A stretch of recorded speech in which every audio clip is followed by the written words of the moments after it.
Welcome to Ask the Expert on Contingent Workforce Strategies LinkedIn group. And I'm super excited about today's topic because it's part of the contingent workforce area that is up and coming. And in the staffing world, it's massively been growing and then it has been changing recently. And the title of this conversation is Beyond the Scrubs, the real story of healthcare staffing and the evolution.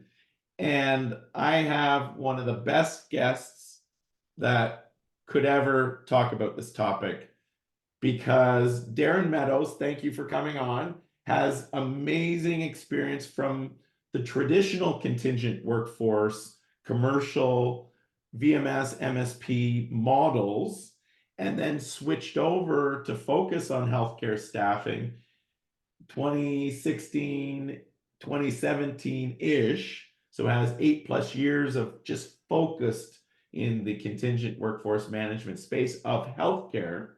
And so being able to compare, the traditional larger commercial contingent workforce management practices and healthcare that is often kind of done things their own way. I've got Darin here to talk about it. So Darin, thank you so much for taking time out of your day to have a conversation with me. No, thank you. It's a pleasure. You and I go way back, as you mentioned, and we had the chance to chat a couple weeks ago and kind of spawn this idea of coming on. So it's great to talk about it. I appreciate the invitation. So, there's an evolution, and we're here today in 2024. We had 19 to even recently pandemic Yep. bubble, let's call it, coming through healthcare staffing and even contingent workforce management. But there's an evolution that's happened even before that, just demographically, right? When we Right. look at healthcare needs and the growth of healthcare needs and staffing it. So can you get us up to speed on kind of where it was, how it works, where, it picked up momentum and then it's taken off, and Yeah. where are we today with it, right? Yeah. So as you mentioned, I grew up in the commercial side of the business, right? Both from a early career days in staffing and then in commercial MSP VMS before I kind of had the opportunity to migrate over into healthcare. And healthcare is very different in a lot of ways, right? It's heavily nuanced, and anybody that's in the business knows that. And I had the chance to start it in kind of a couple of years pre-pandemic, right? So I kind of saw the world before the pandemic hit, and there's a lot of, I think, differences in the healthcare space. To your point, and if you just look at healthcare at 100,000 feet, right, in terms of the money that we're investing in healthcare in the U.S. You mentioned demographics, right? We're getting older, we're living longer, and the need for that kind of boils into and works its way into the workforce needs, for hospitals and systems. So even prior to COVID, you had some workforce shortages, right? There's a just mathematical shortage of nursing and qualified clinicians. So that really, I think, brought about tremendous growth in the healthcare staffing business, and in particular the MSP VMS piece of that. And it was always hard to recruit. It was always hard to kind of meet that demand. And then the pandemic hit. And I was talking to a friend the other day. We forget so easily, right? That wasn't that long ago.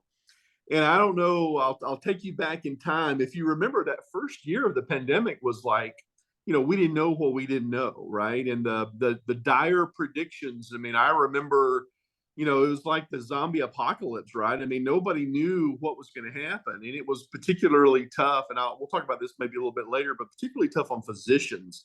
They didn't do elective surgeries, and they were, turning operating rooms in, to just regular rooms for pandemic patients. And it was kind of crazy that first year. And so that even put more pressure on the demand, for qualified clinicians, right? Think about it this way. if you went into the hospital for COVID-19, you really didn't see a doctor. You had a nurse take care of you, right? You were taking, all of the treatments, and you were And doing those kind of things. respirator and yeah. Absolutely, absolutely. So that drove the demand up very, very high. And then you had a tremendous influx for a couple of years of money from both the federal government and state governments into these hospitals, into these systems to kind of fund that. You had skyrocketing pay rates went up. It's like supply and demand, right? The travel nurse suddenly said, "Hey, I'm in super high demand, and I can control my own destiny, and I can demand these high pay rates because I'm going into adverse work environments, and who knows." And so you, as everybody knows, you just had a huge escalation of pay and bill. Um, and I think hospitals and systems were stunned by that, but they kind of had to pay the piper in order to just kind of work their way through it, and all that money helped. Yeah. And then candidly, you had, I think, a lot of hospitals and systems, who've always, hospitals have always struggled with profitability and managing the numbers and that sort of thing. Their focus is patient care and patient outcomes. Sometimes the financial stuff doesn't really, unless you're the CFO or the CEO, you don't always live in that world. They went along with it, and then guess what? COVID passed, the money dried up, and Yeah, then the now federal we're money, right? So that correct. was as the bill rates and pay rates went up, there was federal money to subsidize some of that for the hospitals, right? Correct. And then the census dropped, cases dropped, right, and treatments and vaccines became more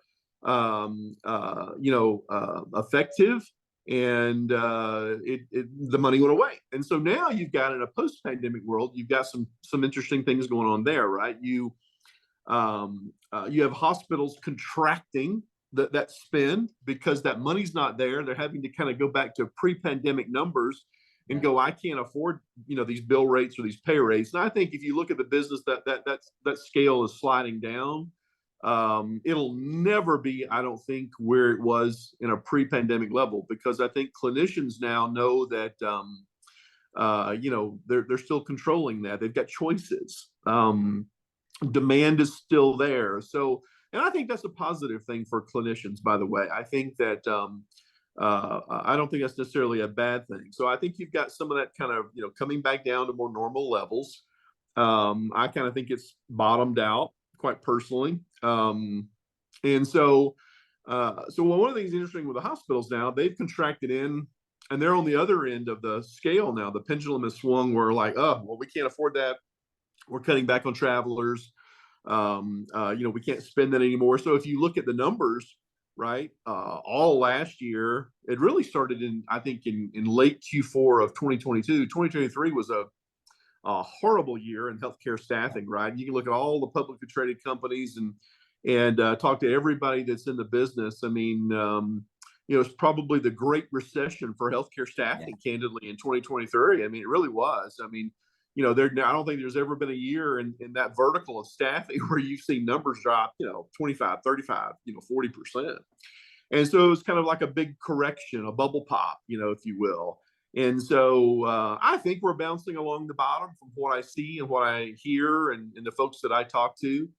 So I think when you're bouncing along the bottom, typically what happens is a bounce up. I don't think the bounce up has happened yet, but we'll see where that goes. Yeah.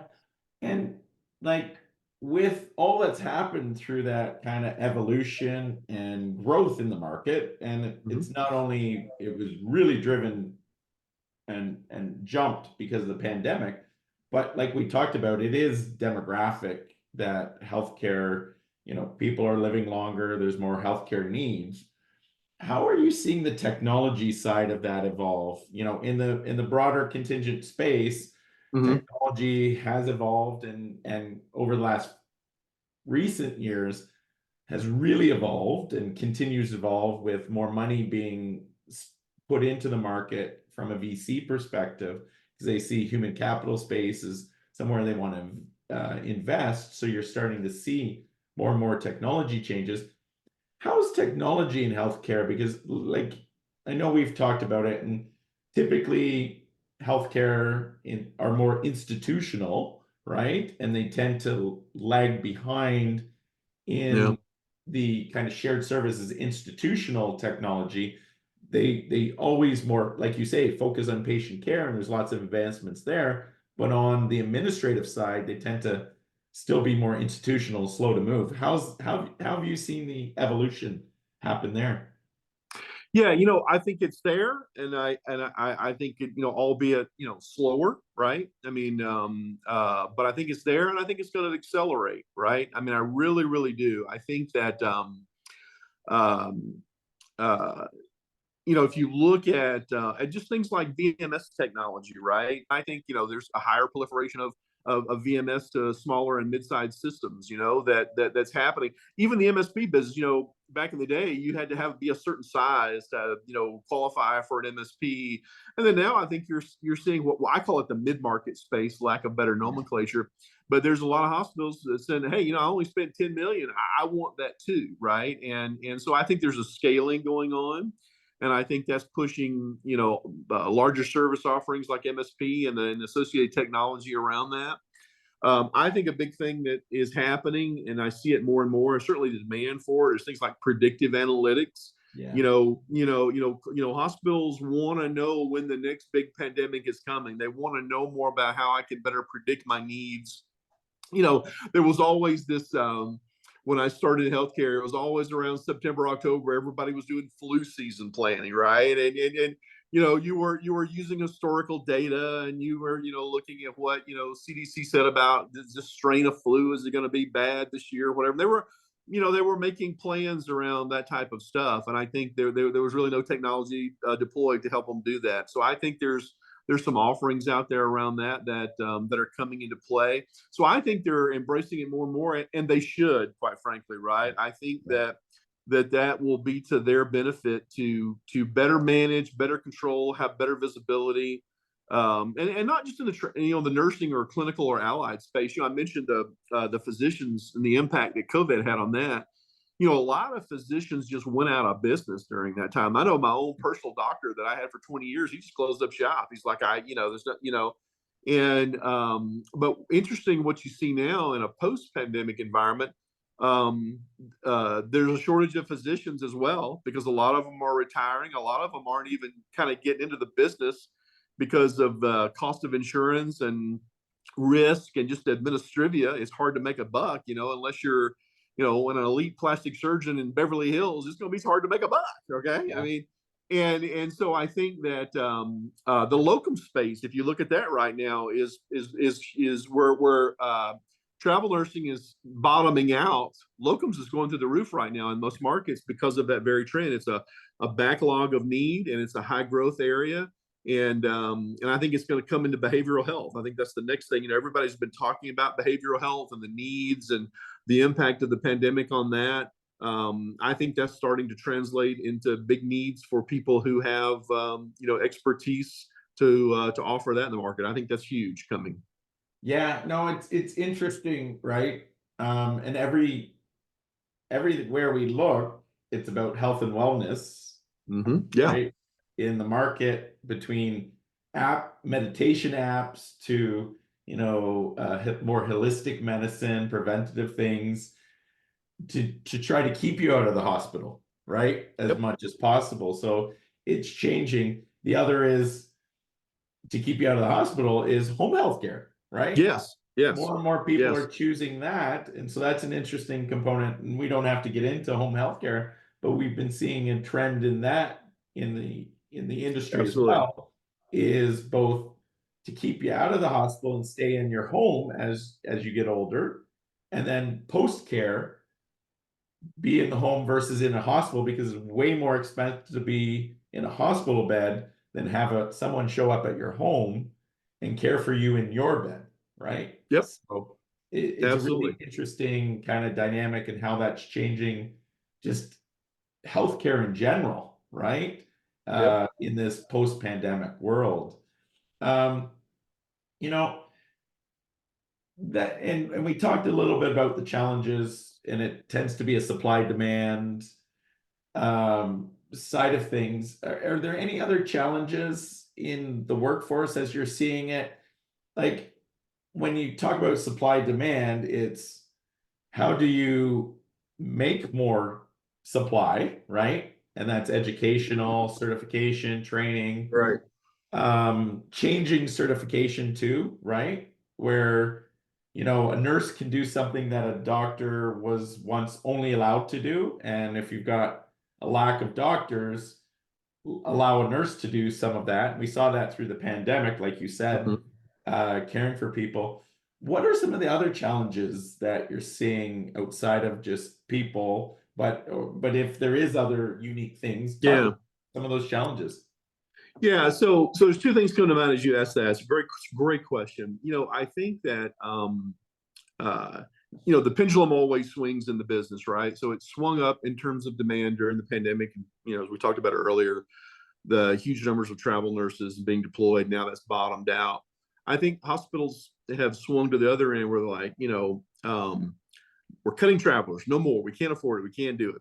Well, that's not going to be a very long-lived strategy, right? Because the reality is, because of the numbers, to your point, supply and demand, like it or not, travelers and that type of flexibility, not only do hospitals need it, they're going to have to utilize that, because now you've got a generation of clinicians coming into the business, and they don't want to go to work for ABC Hospital for 35 years and get a gold watch. They like to pull their per diems together and take a 13-week assignment in San Diego with a couple of other clinicians, get an Airbnb, and then if it works out great, they'll stay another 13 weeks. If not, hey, let's go to Miami. I mean, there's choices that they have, and I think hospitals where they tend to your point, be a little more monolithic and institutional, need to embrace the fact that flexibility is how you're going to attract the best clinicians that drive patient care, and B, it's just I hate to use this word, necessary evil. It's part of the math, right? It's part of the Yeah. math. But I will say this, part two of that is, so that dynamic is there, not going to go anywhere. And I think the other part of it is, and I see this a lot with clients that I talk with, burnout is real. They experienced that during the pandemic, and you had a lot of clinicians who left the business and said, "Oh man, I can't go back. I'm done." Right? It kind of, the 3 years of the pandemic, horrible analogy, but it kind of ages you in dog years, right? I mean, it took a lot of air out of the room for a lot of folks.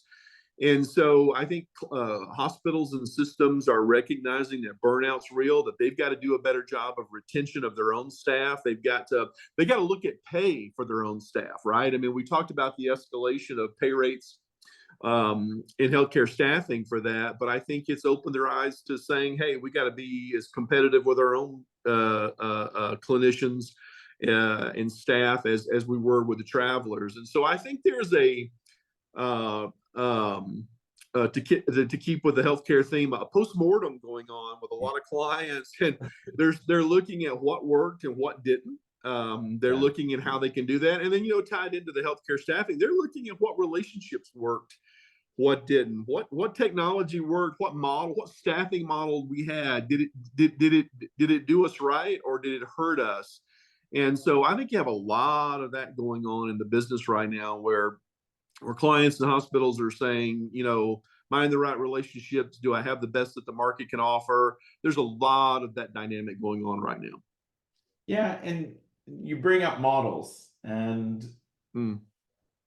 in the over broader contingent workforce, you tended to have this vendor neutral MSP. You had your staffing vendors underneath that. You had a VMS in place as kind of and an employer of record slash payrolling company for your direct sourced workers. What was the traditional model? Did you see in healthcare? Was it more of a, master vendor approach moving towards an MSP? Or have you seen MSP in there Yeah. from the get-go? What were the models? Where are you seeing them evolve, right? As technology, Yeah. especially as technology is evolving and becoming more flexible and hospitals are implementing it, how are you seeing how the structures of the programs work? Yeah. Another great question. I think people are living through it right now. Yeah. I think that you kind of had those two basic models in healthcare. You had kind of a vendor neutral model, right? Where, to your point, you had kind of an MSP that wasn't really a staffing entity. It was a pure play MSP that either had their own VMS or they partnered with one, right? and then you had, your supply base below that, pure play vendor neutral scenario. Some companies you had like a staffing led model, right? Which was different for me when I came into healthcare from the commercial market. I was much more familiar with the vendor neutral model, and so you had larger players and I'm a couple of those are my alma maters, but you had them where they were staffing led, where they were the MSP, they had the VMS, and they filled the orders first, and they pushed everything out to their supply base. And I think that model really took some hits during the pandemic. I mean, on both with the clients, because you kind of got forced, I think, in some cases, to pick winners and losers about where you're going to put, the limited talent. And then I think on the staffing supplier standpoint, I think there's a lot of change going on there, in the sense that a lot of small to mid-sized healthcare staffing companies fed off of these big MSPs. They were suppliers in these big programs, and because during the pandemic, a couple of years, they couldn't fill them all, so it was they were pushing everything out, and people grew. Small to mid-sized staff, healthcare staff, they grew just by osmosis, really, right? In terms of hanging on and doing that. Well, that well has dried up, right? So now I think you've got a lot of these smaller to mid-sized players who are saying, there's a business, and they're hurting even more, I think, than some of the larger ones. And my message to those guys is, and not that I'm saying anything that a lot of those owners and executives don't know, but you got to take control of your own destiny now. And I think that's going to be a change in the market. I think they're going to say, we can no longer depend on these master suppliers to feed us business. And I'm talking to a lot of them who are taking control of their own destiny and developing their own workforce solutions offerings and going out there. And I think another reason why that plays well is the market wants choices now. I think clients want choices. They things like exclusivity and being tied into one or two. I mean, I've got friends in the GPO business, the group purchasing organization business, which is huge in healthcare. And man, every time you turn around, they're like, clients want choices, clients want choices. So I think that also plays well for the market. Anytime the market's got more choices, anytime it makes it more competitive, but it makes us rise to be a better player in that. So that's a huge dynamic I see playing out right now, and I think it'll also drive maybe the next generation model of delivery and partnership. And I think that's a good thing. I think that's a great thing. Yeah, no, it's very interesting, and I see that even on the broader market where you go, why are all these new VMSs coming into the market? Because often it's this staffing agency driven, that they're investing in building their own tools or investing in tools that are white labelable, right? That then they can start to build their own MSP practice or EOR practice to help protect their staffing business, right? And that's the early days when you think about it. Right. Ronstadt set it up with SourceRight. You have Tapfin bought a company to build out their MSP practice. Adecco built Pontoon, right? And so it was both a kind of get a competitive advantage, but it was also protection of their staffing business. And so I can see that with the midsize now to start to say, hey, we want to take our destiny into our own hands, because like the well coming from the big guys is drying up. So our key clients we want to protect and or take over the MSP business and be more aggressive with it. So it's interesting that there's some parallels in healthcare too, right? Absolutely. Absolutely. Yeah. And again, the good news is, the way I look at it is the market drives. Clients are driving this. And I don't know if hospitals really know that they can drive this right now. I mean, some probably do, maybe some don't. But I mentioned I used that mid-market phrase earlier. I think this is great news for a hospital that spends $10 million in contract labor. And, I know of several of them, they're managing it on Excel spreadsheets and Outlook. I mean, and these larger offerings from a technology standpoint are available to them now, and I think that I think that's a great thing that's going to happen, and I think things are going to be scalable, and that'll change how the market how the market evolves in the next year or two. I think there's a lot of white space. I use that term quite a bit. I think there's a lot of white space in healthcare in terms of the amount of creativity that the business can come up with to partner with clients and offer that. And I think that's exciting. I think that once we kind of again get through this pendulum swing on the way down, the good news is, tons of money in healthcare, right? I mean, we're all going to need it in some form or fashion. That's not going to go away. And so for us as suppliers or partners in that business is to work with clients in that white space to figure out, innovate, and do some cool things. So that's going to be tough. That's going to be in some ways torturous and highly competitive, but that's how the best kind of comes out of it, right? I see that in the next couple of years to be very transformative for this business. Oh, that's cool. So, we've talked a lot, and I think we could talk more and more on this. It's always fascinating, and I love your perspectives on things. Um, if I'm a hospital network and I'm looking at this, either, I'm Gen 1 and starting and trying to get off spreadsheets, to even maybe question number 2, if I'm an advanced program using one of the big guys, or kind of a traditional, what should I be thinking about coming into 2024, 2025 and beyond, um, in my program, and working towards saving money and building up those kind of objectives, right? And Yeah. So let's go to the first one.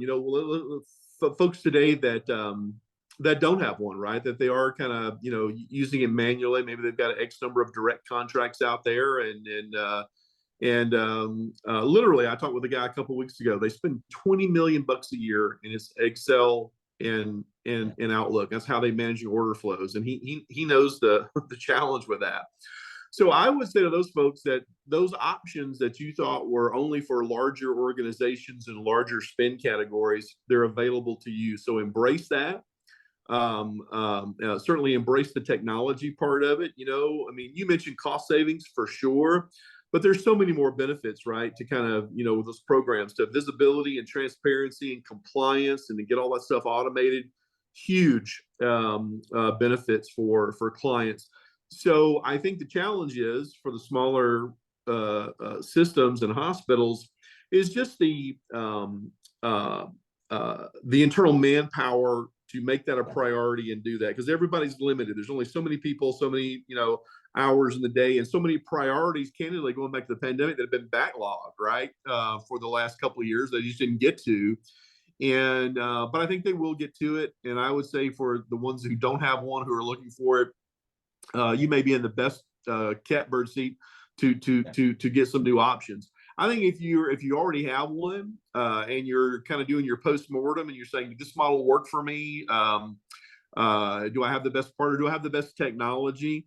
I think it's a good time to poke the market, right? I mean, sometimes the larger hospitals and the larger systems, they can't get out of their own way. They get bogged down, and it becomes kind of a challenge to because if you think about a contingent workforce model in healthcare, it touches so many internal stakeholders, right? I mean, and so but partnering with the right organization and the right partner can help you navigate that and do that. So my point there is it's time to take a fresh look. I mean, I think that's the thing right now is look back and look forward, and see what the best of the market, because I do think this year and the next year or so will be really transformative in the business. So, and I would say to both like a first and a second generation, embrace technology. There's some great opportunities to help you be more effective and more efficient, and drive a lot of outcomes that you're measured by. And so where hospitals typically have not really been the first to jump off the cliff on tech, embrace it, because it can really, really help you. And there's some good options out there right now. Yeah, technology's really become a lot more flexible and implementations are shorter. So back Yes. in the day when it was big enterprise implementation, it was costly, there was professional services involved, it was a long process, so change was tough. Now technology's gotten a lot more configurable, a lot easier to implement. Yep. And I will always bring up with anything that involves change, pilots are good, right? Pick a safe area, pilot it, try it, and then you can expand it out, right? Into Yep. the broader Yep. market as Absolutely. well. So Absolutely. Darin, I can't thank you enough for this conversation. It's always fun having conversations with you, but you know, your expertise in the healthcare market, how you've observed it evolve is just fascinating. And I thank you for your time today. No, thank you. It's been a pleasure, my friend. Take care. All right. Thank you.